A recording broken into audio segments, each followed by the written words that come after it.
What's up, guys?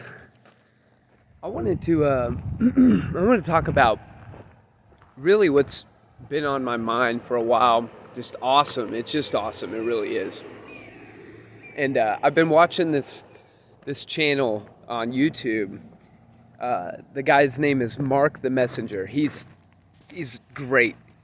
I mean, he's great. Like, the Spirit of God is definitely loves this man. Definitely inside this man.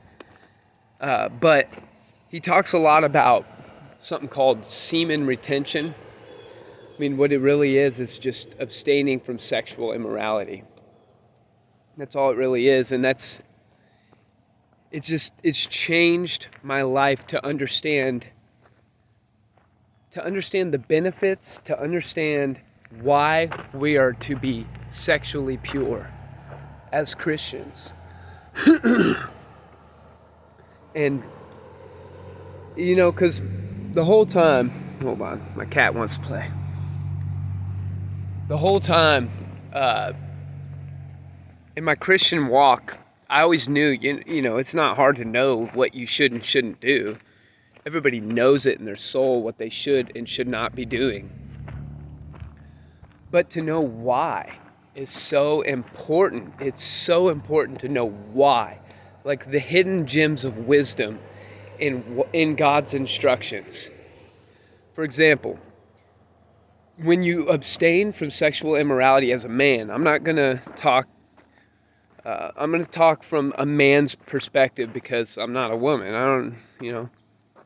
I'll let the elderly women teach the younger women. I don't know how to teach women, but I know one thing. As a man, when you abstain from sex, when you abstain from watching porn, when you abstain from playing with yourself in any way, it cleanses your mind. Your mind becomes clean and pure. You don't think evil thoughts. You don't think lustful thoughts. You don't look at women as objects. You don't look at women as a way for you to get that momentary thrill that comes with doing anything sexual. You literally become pure in mind. And when you become pure in mind, your ability to think is straight. It's single. Whoops, I almost dropped that. It's not tainted by just needless thoughts, just useless evil thoughts that pop into your head. That goes away. It really does. You become single in mind. It's amazing. You get all this energy. You feel like you have the sun inside of you, which you literally have the sun of righteousness inside of you. But I'm talking about the sun that God created, that shines for us. It feels like it's inside of you, that you have all this outstanding energy that you can't fully understand until you have it and you feel it. It's in your blood. You can feel it pumping through you. You want to just go, go, go, go, go, go. It's awesome. It really is so awesome. You definitely attract a lot more females. That's for sure. Females, I could walk into a room and I'm not the best of looking dudes and, I'm a pretty skinny guy, but I'll tell you what, I catch some eyes, a lot of eyes actually, but 90% of these females, they're just going to destroy. They're just going to destroy you. So it's best to not even think about that stuff. But it does happen. There's no doubt about that. Mark the Messenger I was telling you about, he covers all this stuff. And he's a much better teacher. But he goes over the point I'm trying to make is he goes over things that it does for you, benefits it gives you that will relate to even those who are not Christian. But see, the greatest benefits you get are spiritual. So, all this red pill crap on YouTube and, just like how to be an alpha male crap, that's all a bunch of BS, dude. The only thing you need to do to be a alpha male is be more like Jesus. And the only way to be more like Jesus is say, Jesus, come and live your life through me.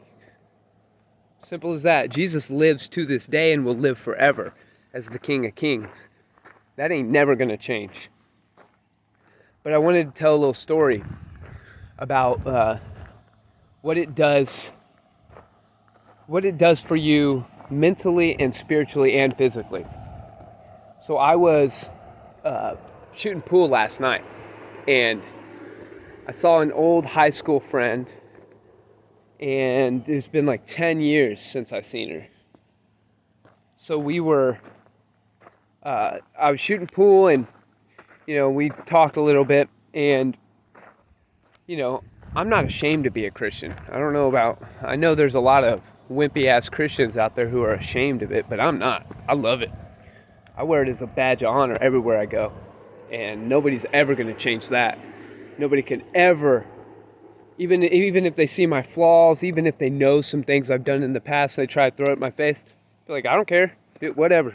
You do you, accuser. I couldn't care less. God's cleansing me day by day. But anyway, we were talking, and of course, which I already knew, the conversation was pointed, because God always directs my conversation. I thank Him, and I ask for that daily. He directed the conversation to where she started inquiring about basically why I'm different than I was in high school. And, I laid out my testimony, and I did it with confidence and boldness because, like I said, I'm not ashamed.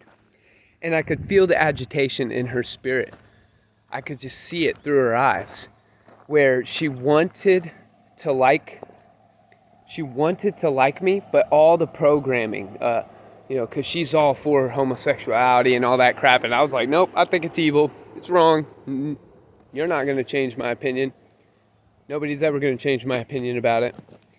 And that agitated her more, but because I'm kind to people, because the Spirit of Christ is kind.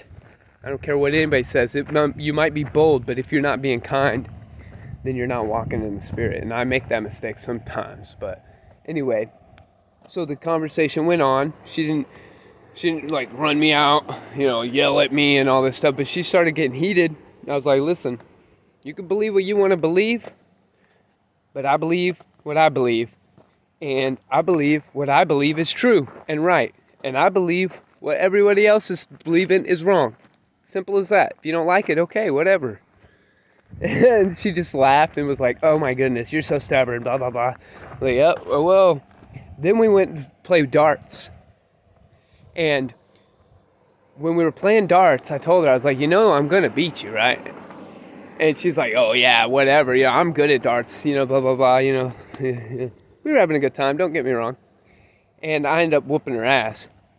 And I remember I was like, that's another really cool thing about being a Christian, is when you're really a Christian, you're good at everything. And she's like, oh, that really shook her. It was funny, dude. It was so funny. But the reason I'm telling this story is because this entire time, I could sense in her spirit that she wants what I have. She wants the faith. She wants the light. She wants the goodness in Christ. They all do. Everybody does. Especially when they can witness it.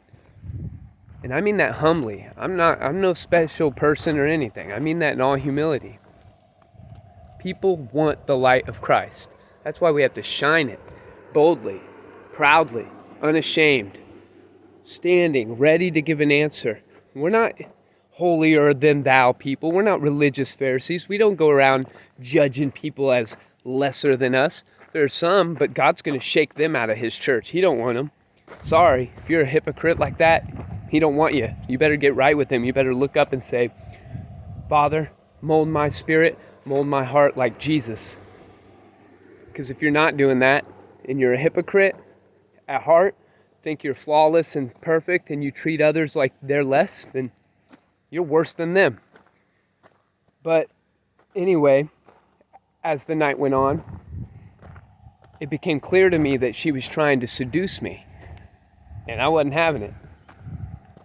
She kept trying to buy me shots and more shots. And I was like, okay, whatever. Yeah, go ahead. I'll take a shot. And then I backed away because I could tell that she was trying to seduce me. And as soon as I backed away, I was like, in my spirit, in my mind, I backed off. I was like, no, yeah, I'm not falling for this pit trap. I've been down this road before. She was on to another guy. But she kept looking over at me because she herself didn't realize what it was she wanted out of me. And it wasn't my body. It wasn't what she thought it was. It wasn't what she could get from every other guy. It was the Spirit of Christ that I'm not ashamed of. And that's it, when you retain your semen, when you retain yourself from doing sexual immoral acts, you shine like that. That is the key. The key is sexual immorality being non-existent in your life. It literally is the key. Because God can use you in any situation. I can go shoot pool. I can go have some whiskey. All things are lawful for me. Not all things are edifying for me. See, and when I do things that are not edifying, I look up and I say, God, teach me to not do that anymore. Because God is merciful to me. The covenant we're under is great. It's wonderful. It's better than what the old Israelites got. We have a new and better everlasting covenant where God's mercy is like rain in our lives. And if we are humble towards Him, then we can walk forward with grace and we can enjoy ourselves and we can do what needs to be done. But it all begins at sexual immorality being non-existent in your life. I love you guys.